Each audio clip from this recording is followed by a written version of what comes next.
Salut à tous, j'espère que vous allez bien, j'espère que tout va à merveille chez vous. Aujourd'hui, voilà, on se retrouve sur la première partie de la formation académique. Comme je disais ça en introduction, on aura deux grandes parties et chaque partie va être composée de plusieurs vidéos, en fait, de plusieurs vidéos de formation. Moi, je préfère faire des vidéos trop courtes, plusieurs vidéos mais courtes, pour vous permettre de ne pas trop vous perdre dans le cours, en fait. Donc, maintenant, on va entrer dans le cours académique de l'apprentissage automatique, machine learning et data mining, etc. Pour vous permettre de comprendre de quoi il s'agit. Puisque je suis professeur à l'université et que j'enseigne déjà cette matière Master 2, donc on va faire le cours que j'enseigne pour vous permettre quand même d'avoir une longueur d'avance. On y va. Voilà le cours. Je vais réduire un peu la cam pour vous permettre de suivre, de bien visualiser le cours. Voilà.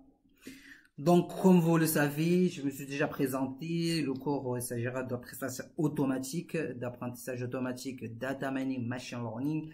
Moi, je suis professeur, comme vous le savez, Mohamed Ali Souali. Voilà, je suis d'origine comorienne. Je suis analyste de risque de crédit dans la banque de développement des Comores, qui est une des grandes banques des Comores.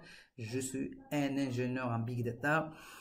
Voilà, j'enseigne le data mining, l'apprentissage, le machine learning à l'université des Comores. On passe le pourquoi du data mining, le pourquoi de l'apprentissage automatique. On voit pourquoi la naissance de cette discipline. Premièrement, parce qu'il y a une augmentation des capacités de stockage de données. Aujourd'hui, les disques durs dépassent les gigas et les téraoctets de données de stockage. Donc, ça a donné une idée de créer une science qui va permettre d'exploiter, de fouiller cet volume de données afin d'extraire de la connaissance et de la valeur ajoutée pour permettre à la prise de décision stratégique, commerciale, marketing, etc. Donc, il y a aussi l'augmentation des capacités de traitement de données qui permet de faciliter l'accès aux données à cause des systèmes d'information aujourd'hui qui sont opérationnels dans presque toutes les entreprises. Donc, tous ces systèmes d'information enregistrent ou créent des données stockées dans ce qu'on appelle des entrepôts de données, des data warehouse, on verra ça après. Et aussi, ça facilite l'extraction de ces volumes de données et permet de traiter facilement ces données.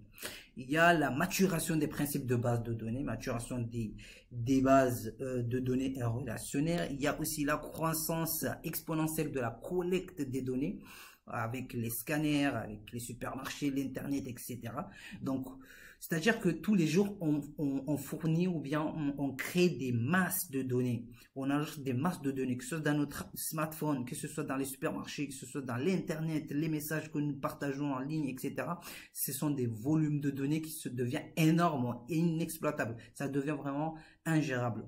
D'où la naissance de l'apprentissage automatique qui va permettre, avec les techniques de data mining, avec les techniques de machine learning, nous permettre de faire sortir de la connaissance, de l'apprentissage, de la valeur ajoutée sur cette masse de données. Voilà un peu le pourquoi de la naissance de cette discipline vraiment prestigieuse, ou je dirais vraiment passionnante, qui est l'apprentissage automatique ou la fouille de données. Les domaines d'application, les domaines d'application du data mining, de l'apprentissage automatique. Il y a le domaine public où, par exemple, les scientifiques utilisent ces techniques de data mining appliquées dans les grands volumes de données pour comprendre certains phénomènes jusqu'alors incomprises, etc. Les analystes aussi utilisent les techniques de data mining et de machine learning pour produire des rapports, pour aider les décideurs.